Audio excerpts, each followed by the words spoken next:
മക്കളെ 23-ാമത്തെ ക്വസ്റ്റ്യനിലേക്ക് നമ്മൾ കടക്കുന്നു. 23-ാമത്തെ ക്വസ്റ്റ്യൻ എന്താണെന്ന് നമുക്ക് പരിശോധിക്കാം. നോക്ക്, ഈ ക്വസ്റ്റ്യൻ ഏതിലാണ്? നമ്മുടെ കോണിക് സെക്ഷനിലെ ക്വസ്റ്റ്യൻ ആണ്. കോണിക് സെക്ഷൻ ചെയ്യുക സംബന്ധിച്ച് വളരെ പ്രധാനപ്പെട്ട ഒരു ചാപ്റ്റർ ആണെന്ന് മക്കൾക്ക് അറിയാം. ഇത് പരാബോളിനെ കേസുമായിട്ട് ബന്ധപ്പെട്ട ക്വസ്റ്റ്യൻ ആണ്. എന്താ പറയുന്നത്? Let P of alpha beta be a point on the parabola y square equal to 4x. y square equal to 4x എന്ന പരാബോളയിലെ പോയിന്റ് ആണ് ആൽഫ ബീറ്റ എന്ന് പറഞ്ഞു കഴിഞ്ഞാൽ പിന്നെ നോക്കേണ്ട ആവശ്യമില്ല. സബ്സ്റ്റിറ്റ്യൂട്ട് ചെയ്ത് കഴിഞ്ഞാൽ നമുക്ക് എന്താ കിട്ടുക? Beta square equal to 4 alpha എന്ന് കിട്ടും. അത് ഇക്വേഷൻ നമ്പർ 1 ആയിട്ട് അവിടെ കിടക്കട്ടെ. ഇനിയോ, if P also lies on the chord of the parabola x square equal to 8y whose midpoint is given.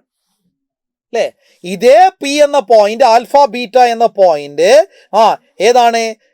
ഏത് parabola? X square equal to 8y എന്ന പരാബോളേനെ point ആണെന്ന് പറയുന്നുണ്ട്. അതിൽ എന്തും കൂടിയും തന്നിട്ടുണ്ട്, മിഡ് പോയിന്റും കൂടിയും തന്നിട്ടുണ്ട്. മിഡ് പോയിന്റ് കിട്ടിക്കഴിഞ്ഞാൽ, മിഡ് പോയിന്റ് നോക്കണേ, മിഡ് പോയിന്റ് കോഡിന്റെ മിഡ് പോയിന്റ് x1 y1 എന്ന് തന്നു കഴിഞ്ഞാൽ ഇക്വേഷൻ ഓഫ് കോഡ് എന്താ പഠിച്ചത്? ഇക്വേഷൻ ഓഫ് കോഡ് എന്ന് പറയുന്നത് ടി ഈക്വൽ ടു S1 എന്നാ പഠിക്കുന്നത്. ടി ഈക്വൽ ടു S1 അല്ലേ? ടി ഈക്വൽ ടു S1 എന്ന് പറയുമ്പം നോക്കണേ, ടി ഈക്വൽ ടു S1 എന്ന് പറയുമ്പോൾ നമുക്ക് എന്ത് ചെയ്താ?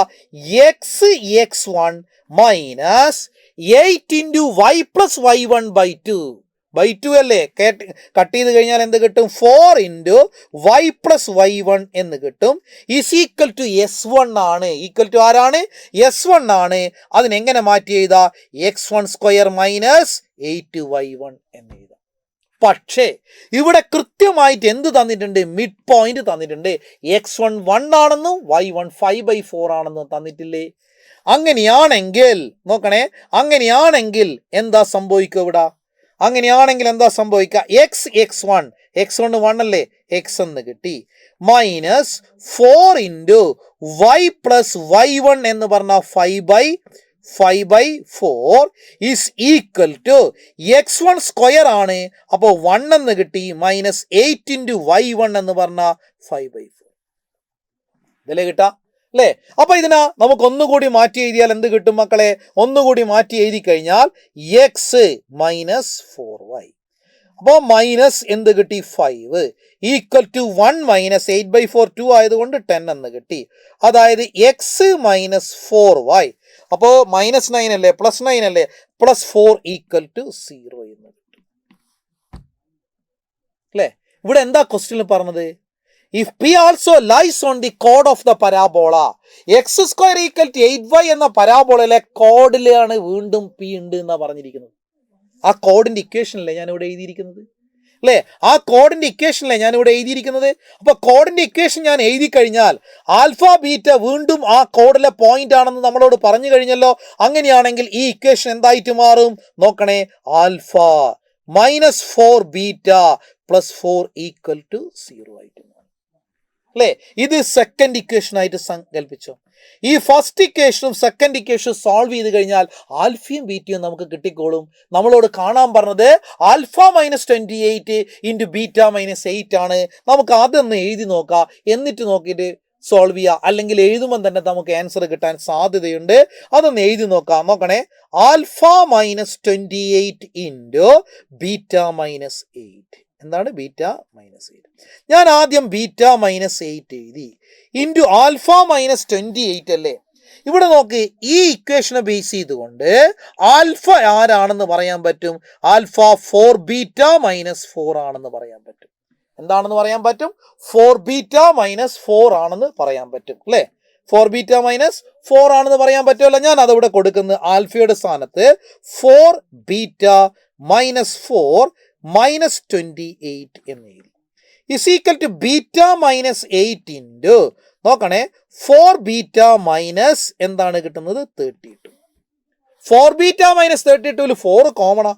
4 കോമൺ ഔട്ട് ചെയ്താൽ 4 ഇൻറ്റു ബീറ്റ മൈനസ് 8 ഇൻറ്റു അടുത്തത് വീണ്ടും ബീറ്റ മൈനസ് എന്താ കിട്ടുന്നത്? 8. Beta minus 8 into beta minus 8 എന്ന് പറഞ്ഞാൽ ബീറ്റ മൈനസ് 8 ഹോൾ സ്ക്വയർ ആണല്ലോ. എക്സ്പാൻഡ് ചെയ്താൽ എന്താ കിട്ടുക? 4 into beta square minus 16 beta plus 64. ഇതിലെ കിട്ടാ. പക്ഷേ equation number 1 beta square is equal to ആരാണെന്ന് തന്നിട്ടുണ്ട്, 4 ആൽഫ ആണെന്ന് തന്നിട്ടുണ്ട്. ഞാൻ ആ ബീറ്റ സ്ക്വയറുടെ സ്ഥാനത്ത് എന്ത് കൊടുക്കുന്നത്, 4 ആൽഫ എന്ന് കൊടുക്കുന്നത്. അപ്പൊ നമുക്ക് എന്താ കിട്ടുന്നത്, is equal to 4 into beta square. Beta square എന്ന് പറഞ്ഞാൽ 4 ആൽഫ അല്ലേ, -16 ബീറ്റ പ്ലസ് 64 എന്ന് എഴുതാം. ഇസ് ഈക്വൽ ടു വീണ്ടും 4 കോമൺ ഔട്ട് ചെയ്യുന്നു, 4 into 4 is equal to alpha minus 4 beta plus എന്ത് എഴുതാ, 64 അല്ലേ, 16 എന്ന് എഴുതാം അല്ലേ. സെക്കൻഡ് ഇക്വേഷൻ എന്തായിരുന്നു മക്കളെ, alpha minus 4 beta plus 4 equal to 0 അല്ലേ. ഇതിൽ നിന്ന് നോക്കണേ, alpha minus 4 beta equal to -4 എന്ന് എഴുതാലോ. ഇവിടെ ആൽഫ മൈനസ് 4 ബീറ്റ ഉണ്ടല്ലോ. അപ്പോൾ നോക്കണേ, 4 into 4 16, alpha minus 4 beta -4 plus 16 എന്ന് കിട്ടി.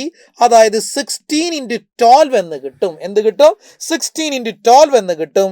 ഈസ് ഈക്വൽ ടു 192 എന്ന് ആൻസർ കിട്ടും അല്ലേ. നമ്മൾ ഇക്വേഷൻ സോൾവ് ചെയ്തിട്ട് ആൽഫയും ബീറ്റയും കണ്ടുപിടിച്ചോ. എനിക്ക് തോന്നുന്നത് സോൾവ് ചെയ്ത് കഴിഞ്ഞാൽ നിങ്ങൾക്ക് കിട്ടുന്ന എന്തായിരിക്കും, ഇറേഷണൽ ഫോമിൽ കിട്ടാൻ സാധ്യതയുണ്ട്. അതുകൊണ്ടാണ് ഞാൻ പറഞ്ഞിരിക്കുന്നത്, ഡയറക്റ്റായിട്ട് നമുക്ക് എന്താണോ കാണാൻ പറഞ്ഞത് അതൊന്ന് അറേഞ്ച് നോക്കിക്കഴിഞ്ഞാൽ പലപ്പോഴും നമുക്ക് ഡയറക്റ്റായിട്ട് ആൻസർ കിട്ടും. So the final answer is equal to എത്രയാണ്, 192 ആണെന്ന് പറയാം. ഓക്കെ.